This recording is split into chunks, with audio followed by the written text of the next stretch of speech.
Hi అండి. ఇవాళ నాటుకోడి ఫ్రై అయితే ప్రిపేర్ చేస్తున్నాను. రైస్లోకి మనము ఈ విధంగా నాటుకోడితో సెమీ గ్రేవీ ఉండేటట్టు ఫ్రై చేసేసుకొని రసం పెట్టుకున్నామంటే సూపర్గా ఉంటుందండి. ముందుగా అయితే కూరని నీట్గా వాష్ చేసేసుకొని జాలీ బౌల్ అయితే వేసేసుకుందామండి. వాటర్ అన్నీ దిగిపోతాయి. వాటర్ ఉన్నాయనుకో కూర నీ స్మెల్ వస్తుందన్నమాట.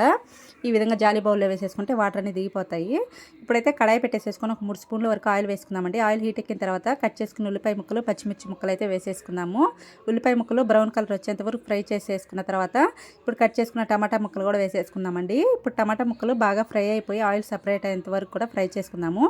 టమాటా ముక్కలు కూడా బాగా ఫ్రై అయిపోయాయి అనమాట. ఇప్పుడు అల్లం వెల్లుల్లి పేస్ట్ 2 స్పూన్ల వరకు వేసేసుకుందామండి. అల్లం వెల్లుల్లి పేస్ట్ పచ్చివాసన పోయేంత వరకు కూడా లో ఫ్లేమ్లో బాగా ఫ్రై చేసేసుకుందామండి. అల్లం వెల్లుల్లి పేస్ట్ వేసిన తర్వాత అడుగంటుతుంది అనమాట. ఇప్పుడు ఈ విధంగా బాగా మిక్స్ చేసేసుకున్న తర్వాత నీట్గా వాష్ చేసుకున్న కూర అంతా కూడా వేసేసుకుందామండి.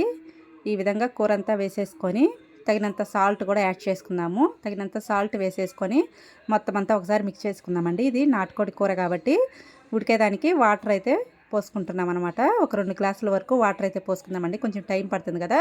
ఇప్పుడు సాల్ట్ తగినంత పసుపు వేసుకుందాం అనమాట. పసుపు వేసేసుకొని ఒక స్పూన్ వరకు మొత్తం అంతా మిక్స్ చేసేసుకొని ఒక 15 మినిట్స్ వరకు ఉడికిచ్చేసుకుందామండి. ఒక 15 నిమిషాల తర్వాత ఇప్పుడు తగినంత కారం అయితే వేసేసుకుందాం. మన స్పైసీ తగ్గట్టు కారం వేసేసుకొని మొత్తం అంతా ఒకసారి మిక్స్ చేసేసుకుందామండి. ఒక పక్క రసం కూడా ప్రిపేర్ చేస్తున్నాను అనమాట. కరివేపాకు అయితే అస్సలు మిస్ చేయొద్దండి. కరివేపాకు వేయడం వల్ల చాలా బాగుంటుంది అనమాట. ఇప్పుడు 2 స్పూన్ల వరకు ధనియా పౌడరు, చికెన్ మసాలా వేసేసుకుందామండి. ఫైనల్గా చికెన్ మసాలా వేసేసి మొత్తం అంతా ఒకసారిగా మిక్స్ చేసేసుకొని ఫైనల్లో కొత్తిమీర యాడ్ చేసుకోవడమేనండి. చూశారు కదా, ఈ విధంగా సెమీ గ్రేవీతో మనము నాటుకోడితో ఫ్రై ప్రిపేర్ చేసుకొని రసం పెట్టుకున్నామనుకో వైట్ రైస్లోకి సూపర్గా ఉంటుందండి. ఫైనల్గా కొత్తిమీర కూడా యాడ్ చేసేసుకున్నాము. మనకి నాటుకోడి ఫ్రై అనేది సెమీ గ్రేవీతో ప్రిపేర్ అయిపోయిందనమాట. సూపర్ ఉంటుంది. ఒకసారి అయితే డెఫినెట్గా ట్రై చేయండి. చూశారు కదా, ఫైనల్ లుక్ అయితే ఇది. మన వీడియో నచ్చితే లైక్ చేసి షేర్ చేసి సబ్స్క్రైబ్ చేసుకోండి. బాయ్.